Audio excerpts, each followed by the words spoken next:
The sound of chains, the crack of a whip, then silence.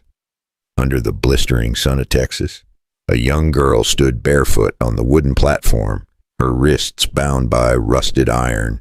The crowd stared at her like they were choosing livestock. The auctioneer grinned.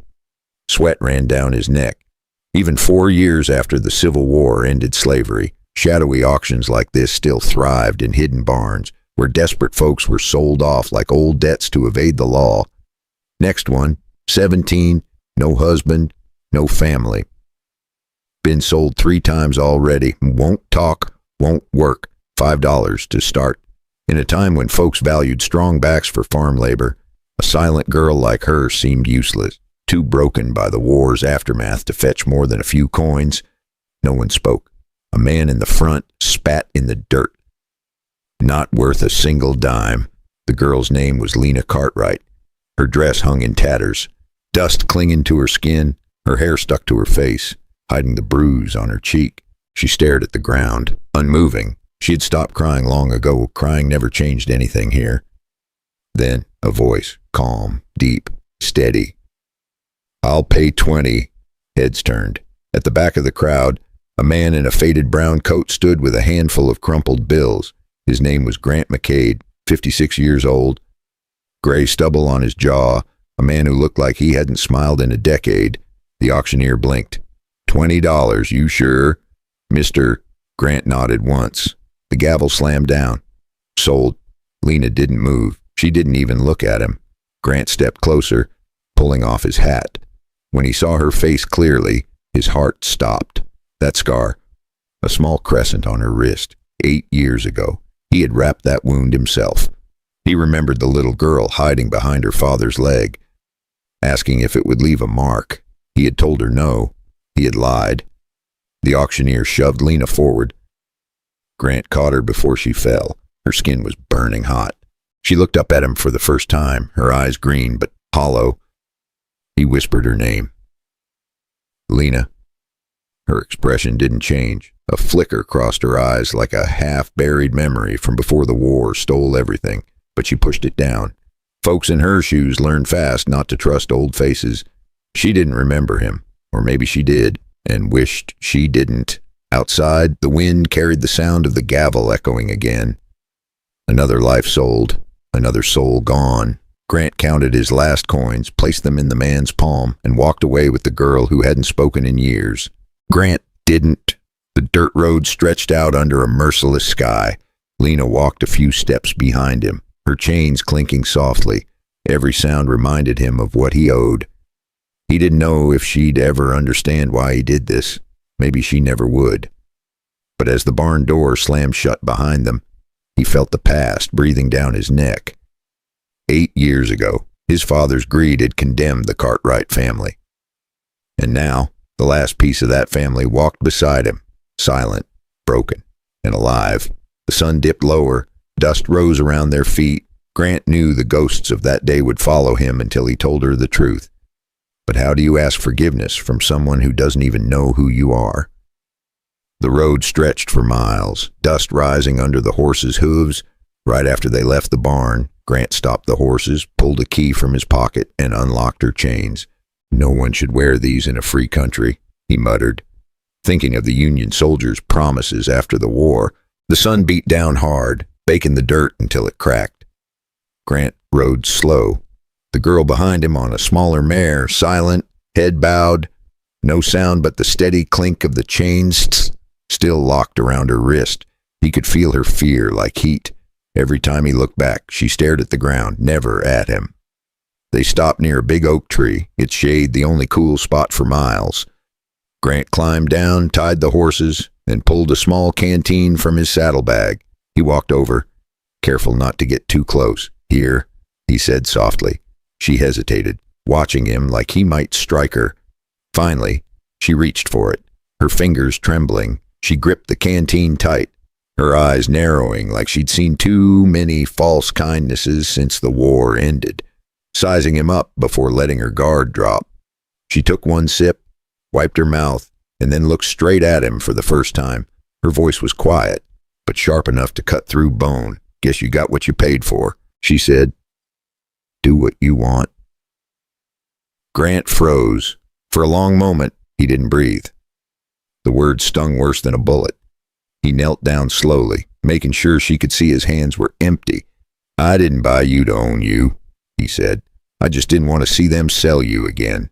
She let out a bitter laugh, short and dry. You think that makes it better? He didn't answer. There was no answer that would sound right. They sat there in the heat, the silence stretching between them. Grant stared at his boots, the dust sticking to the sweat on his hands. I knew your family, he said finally. Your father was a good man. I should have done more when they came for him. Lena turned her face away. Her voice was flat. Everybody says that after it's too late. The wind picked up. Shaking the branches above them, she stood, still holding the canteen, and started walking back to her horse. Grant didn't stop her. He just watched, knowing he'd earned every ounce of her anger. Grant put his hat back on and followed. The sound of hooves echoed over the hills, steady and hollow, like a heartbeat trying to remember its rhythm. He wondered how many miles it would take before she stopped seeing him as the enemy, or if she ever would. And somewhere in that silence, one thought kept burning. What would she do when she learned the truth? By the time they reached the ranch, the sun was sliding behind the hills. The land stretched quiet and empty, a place where even the wind seemed tired. Grant untied the horses, handed Lena a crust of bread, and showed her the small cabin. Inside, he said simply. She hesitated, eyes darting to the single bed and the cold stove. Then she stepped in, slow, careful, like a stray dog testing the floor. For a few days, the ranch stayed silent. Lena worked without a word, feeding the horses, hauling water, scrubbing the floor until her hands cracked. Grant fixed fences, mended the roof, and tried not to watch her too closely. They lived like two ghosts sharing the same ground. But out here, silence never lasted long. On the third day, 3 riders came up the road. Grant saw the dust first, then the glint of a badge catching sunlight. Sheriff Dalton, the man who had once called himself protector of justice, the same man who led soldiers to burn the Cartwright farm to ash. Dalton dismounted, slow, smirking. Well, if it ain't Grant McCade. His eyes slid past Grant and landed on the girl standing behind the fence. He squinted at the scar on her wrist, the one from that fateful night 8 years back. And his smirk faded for a split second. Old secrets from the war days didn't stay buried easy in these parts. Now that's a face I thought I'd never see again. Lena froze. Her knuckles whitened around the wooden rail. Grant stepped between them. You've had your look, he said quietly. Dalton laughed. You buying lost girls now, Grant? Or is she here to keep you warm at night? Grant didn't flinch, but the air changed, the kind of silence that came right before a gunshot. I paid for her freedom, Grant said, his voice low and steady. Not her body. Dalton took a slow step forward, his hand resting on the gun at his hip. Well, that's mighty noble of you. But you see, I remember that name, Cartwright. Her daddy was a traitor. Remember, it was the same old lie he'd spun to justify the raid, calling honest farmers traitors to the Union cause, just to grab their land in the chaos after Appomattox.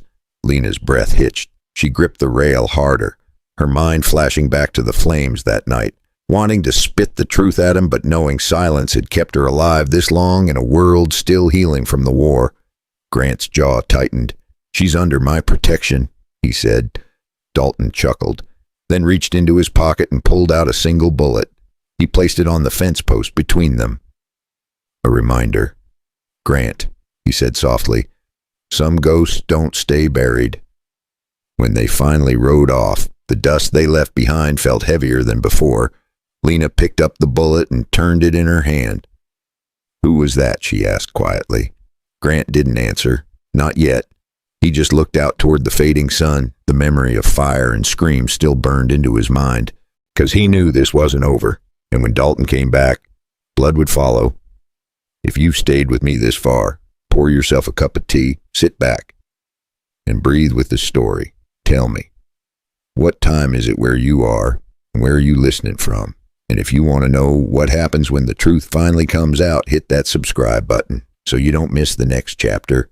That night, the wind blew harder than usual. the kind that carried the smell of rain and old memories. Grant sat by the small fire in the cabin, the light dancing on the rough wood walls. Lena sat across from him, silent as ever, her face half hidden in shadow. Neither had spoken since Dalton's visit, but silence has a way of forcing truth out. After a while, Lena reached into her pocket and placed something on the table. A small silver pocket watch, old and worn, the initials R.A. faintly carved on its back. She pushed it toward him.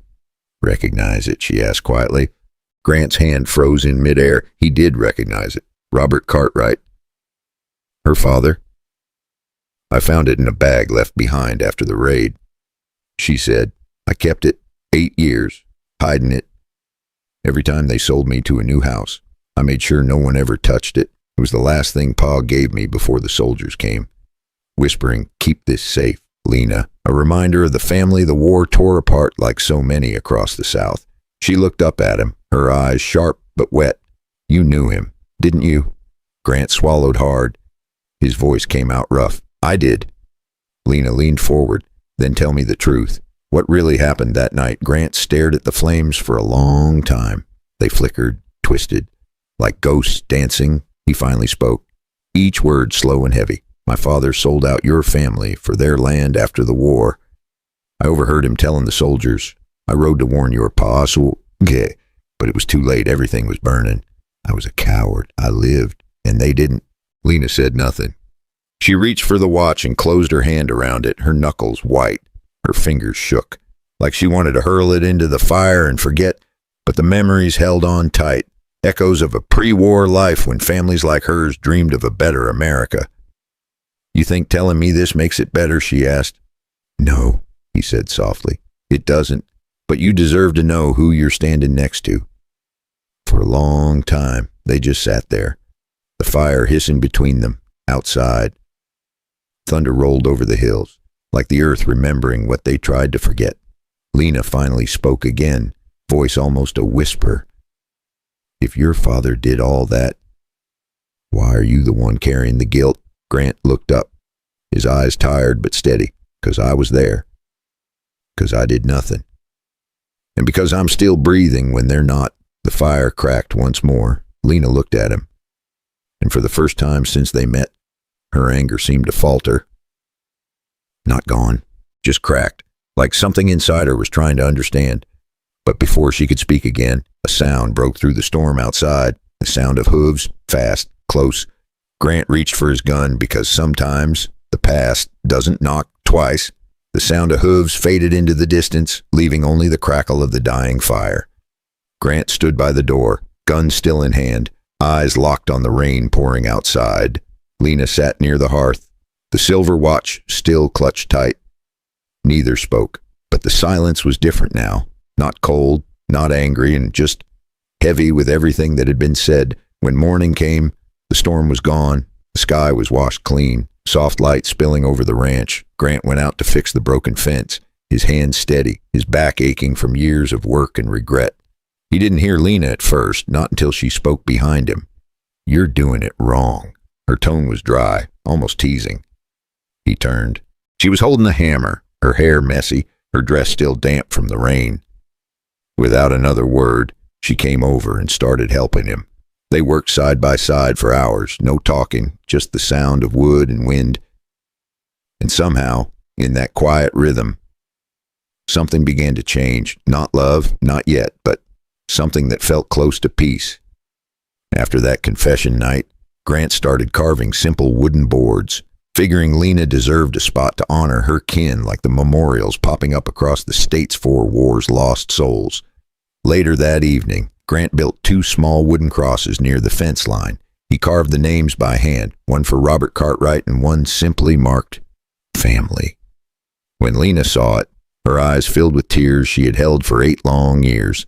She knelt beside the graves, tracing the letters with her fingertips. Then she stood, walked up to him, and placed the watch back into his hand. "I think it's time you keep it," she said softly. He shook his head. "No, it belongs to them." She smiled. Small and tired, but real. "Then let it stay here." That night, She didn't sleep in the corner by the door. She sat by the window instead, watching the stars, and Grant, sitting across the room, finally felt like he could breathe again. Days turned into weeks. Lena stayed. She mended clothes, planted seeds, and handed him a plank when he stumbled in the mud one day, small acts building trust, like families rebuilding after the war, little by little. The ghost that haunted that ranch began to fade.